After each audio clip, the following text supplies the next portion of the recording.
کوہاٹ میں ایک دربار ہے، حضور والا کے شیخ اکمل نے آپ کو پہلی ملاقات میں ابھی آئے نہیں تھے، یعنی شیخ اندر ہے، آپ کے شیخ شمس الاولیاء، بدر الاولیاء، سراج الاولیاء، جتنے لقب تو کم ہے وہ ہستی اتنی اونچی ہے۔ آپ کو زندہ پیر کیوں کہتے ہیں؟ کئی وجوہات ہیں، ان میں سے ایک ذکر کر رہا ہوں۔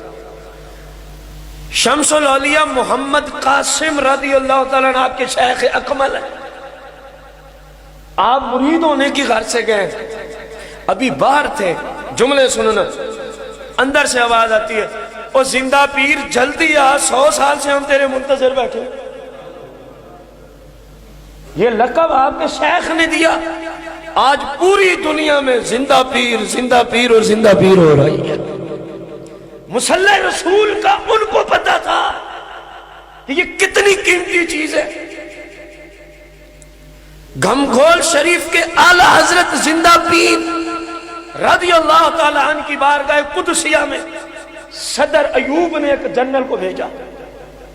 یہ اس وقت کی بات ہے جب جن آستانوں پہ نا حکومت کو کچھ ملتا ہوا نظر آ رہا تھا،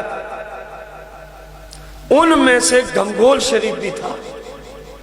صدر ایوب نے میٹنگ بلائی، یہ ان دنوں کی بات ہے جب محکمہ اوقاف کا وجود مہاراج وجود میں آیا تھا، اور میٹنگ میں طے پایا یہ جو بابا جی بیٹھے ہیں نا، ہر وقت ہی لنگر جاری ہے، جو جس طرح کی مسائل مالی معیشت میں جو لے کے آتے ہیں یہاں سے حل ہوتے ہیں، ضرور کوئی جعلی کرنسی کی فیکٹری لگی ہوئی ہے۔ یہ میٹنگ نے اس کو کہا، اس نے ایک جنرل جس کا نام اس کتاب میں لکھا تھا حق نواز، اس کو بھیجا، جاؤ اور وہاں ان کو کہو جی یہ ہمارے حوالے کرو، اس کو ہم چلائیں گے، آپ کے پاس لگتا ہے کوئی کرنسی کی جعلی فیکٹری ہے۔ اور حضور والے زندہ پیر رحمت اللہ تعالی علیہ اکثر اللہ تبارک و تعالی کی عبادت میں مصروف رہا کرتے تھے، اکثر۔ میں نے ایک جملہ بولا، وہ جو اس پہ بہت سارے اولیاء کی سیرت ہے، لیکن آپ نے جو یہاں جملے بولے تھے نا، وہ آپ لوگوں کو بہت اچھے طریقے سے سمجھ آ جائیں گے، اس لیے میں گھمگھول شریف کی طرح منتقل تو ریاضات میں تشریف فرما۔ بھلے وقت کا بادشاہ آیا تو اپنی جگہ کھڑا رہے، کیونکہ مردوں کی علامت ہی یہی ہے، وہ بادشاہوں کو نہیں جھکتے، وہ مصطفیٰ کریم کے سچے غلام ہوتے ہیں۔ کھڑا رہے، فراغت ہوگی تو بات کریں گے۔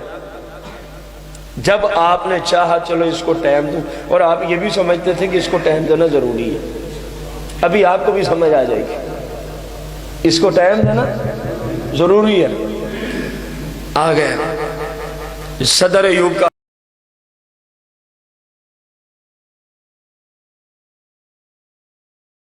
کیونکہ یہ لوگ دنیا دار جو دنیا کے کتے ہیں نا، ان کو ایک عام کتا ہوتا ہے بازاری، اتنی حیثیت بھی نہیں دیتے۔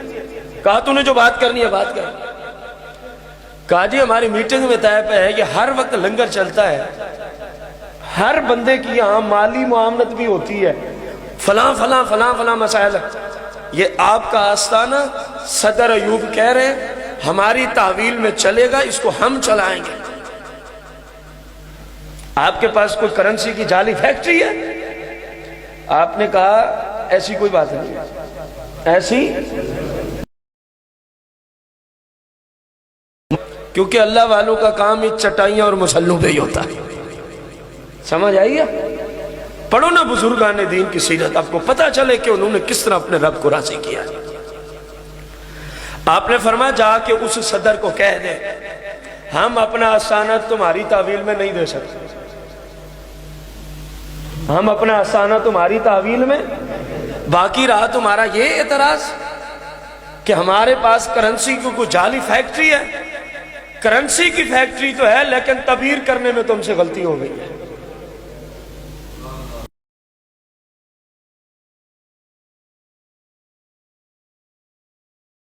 اللہ تعالیٰ فرمایا سونا جنت، یہ مصلی رسول ہے، آپ سمجھ آئیے میں کیوں اس طرف گیا تھا.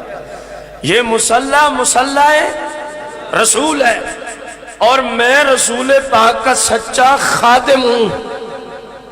میں نے اپنی ساری زندگی اسی ایک مقصد پہ لگا دی ہے کہ میں مصلی رسول کا محافظ ہوں. میں مصلی رسول کی حفاظت کروں گا. ساری دنیا ہٹ جائے مجھے کوئی پرواہ نہیں. میں نے وہی کیا ہے جس میں میرا رب راضی رہا، جو مصطفیٰ کی سیرت تھی. میں اس مصلی رسول کا میں نے اپنا سب کچھ تن من دھن مصلی رسول کی حفاظت پہ قربان کر دیا ہے. آئیے آپ کو سمجھ،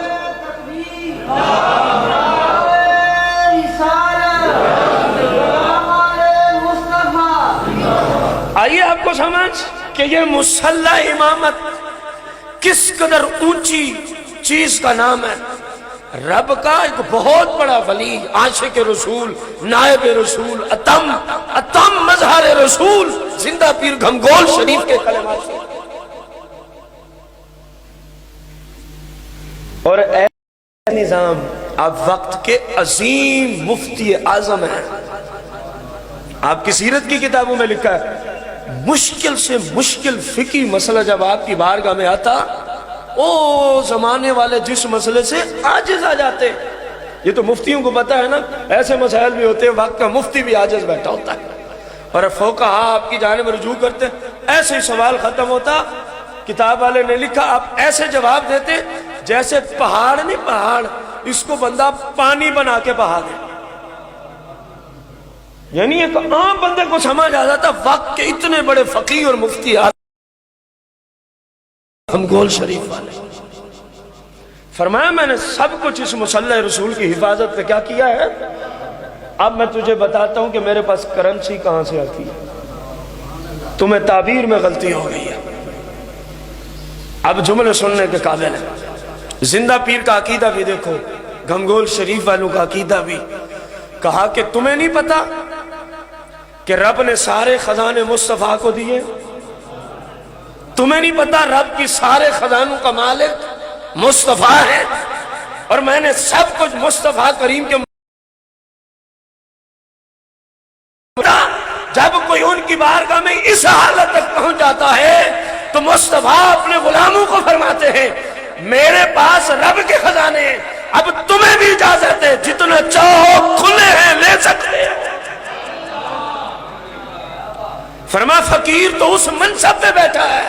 بس ایسے ہی گھمگول شریف کی ہستی نے ایسے ہی مصلی کا تھوڑا سا کونا اٹھایا. یوں فرمایا میں تجھے دکھا رہا ہوں میری کرنسی کی فیکٹری کہاں سے آتی ہے. تم نے سمجھا کہ کوہاٹ میں نے کرنسی کھول رکھی ہے کوئی فیکٹری. میری کرنسی کی فیکٹری ایسے ہی تھوڑا سا مصلی اٹھایا. ایسے ہی فرمایا دیکھو جنرل، جا کے اپنے صدر کو بھی جا کے بتا مجھے کرنسی کہاں سے پہنچتی ہے. تو جیسے آپ نے مصلی اٹھایا وہ جنرل حق نواز بے ہوش ہو کے قدم میں گر پڑتا ہے. کتنی دیر کے بعد مریدوں اور خلفاء اور شاگردوں نے اٹھایا اور دور لے گئے. جب ہوش آیا تو پوچھا خیریت تو ہے؟ یہ مصلی رسول ہے، خیریت ہے اے حق نواز؟ آپ کچھ اور ہی ہو گئے. آپ تو آئے تھے انہیں ختم کر کے اپنی تحویل میں لینے کے لیے اور خود ان کے قدموں میں بے ہوش ہو کے گرے پڑے ہو. کہا نہ پوچھو میں نے کیا دیکھا. انہوں نے کہا آپ تو بتانا پڑے گا. پہلے شاید نہ آپ تو تجسس بڑھ گیا. نہ پوچھو میں نے. مصلی رسول سے بات چلی ہے. آج ہر نتھو خیرہ مصلی رسول پہ کھڑا ہے. آج جس کا کردار یہودیت اور عیسائیت پہ وہ بھی مصلی رسول کا وارث بنا بیٹھا ہے. آج جس کو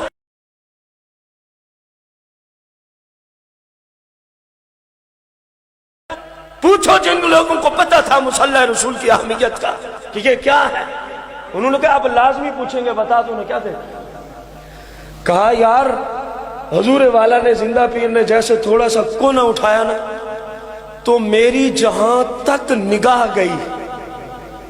کونا تو اتنا ہی ہوتا ہے، کونا تو 2-4 انچ کا ہی ہوتا ہے. اور جنرل کیا جملے بول رہے ہیں؟ میری جہاں تک.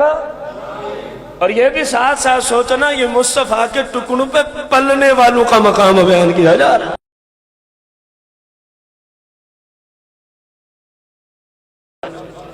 کہا کہ میری جہاں تک نگاہ گئی. لوگوں نے کہا پھر کیا دیکھا؟ تجسس بڑھ گیا. کہا میں نے لمبی لمبی گاڑیاں دیکھی, لمبی لمبی گاڑیاں دیکھی. ان کے اوپر کیا تھا؟ کیا ان کے اوپر کرنسی ہی کرنسی تھی؟ لوگوں نے کہا بس. کہا نہیں, اس سے بڑی چیز دیکھی. ان گاڑیوں کے ارد گرد جہاں تک میری نگاہ پہنچتی تھی میں نے جو دیکھا سونے اور چاندی کی نہریں بہ رہی تھی. تو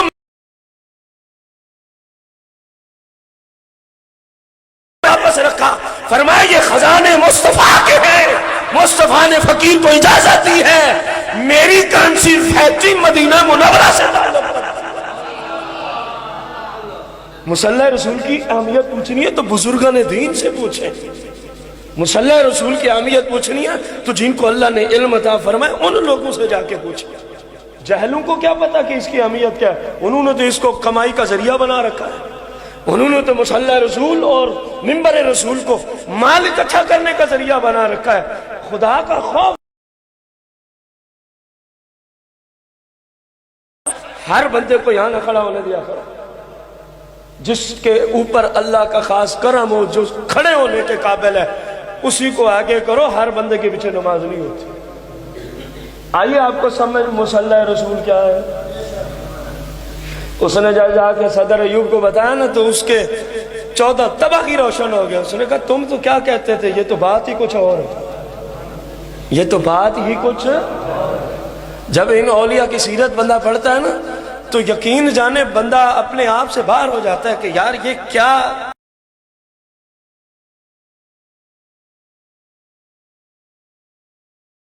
کون؟ گھمگول شریف. مصلی سے کیونکہ آپ کی مجھے بات یاد آئی کہ یہ مصلی رسول ہے, یہ مصلی رسول ہے. تو خدا کا خوف کیا جائے. رسول اکرم نور مجسم صلی اللہ علیہ وسلم کے شریعت کا قانون آپ کے سامنے رکھا کہ ہمارے لیے کوئی بندہ جو رسول پاک کی شریعت کے خلاف چلے وہ حجت. اب یہ مت سمجھا کریں امام ہے, فاسق و فاجر ہے. اگر رسول پاک کی شریعت کے خلاف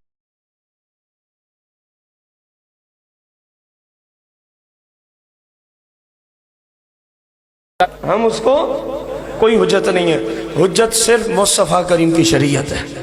وہ جہاں سے ملے اب بالتبع وہی حجت ہے. بات تو ساری مصطفیٰ کریم کی ہے, بات تو ساری. دیکھا نہیں ابھی زندہ پیر نے کیا کہا صدر ایوب کو پیغام دے, کہا جی بات تو ساری مصطفیٰ کی ہے. انہوں نے ہمیں اجازت دے رکھی, ہمیں جتنی ضرورت ہوتی ہے چلا رہے ہیں نظام.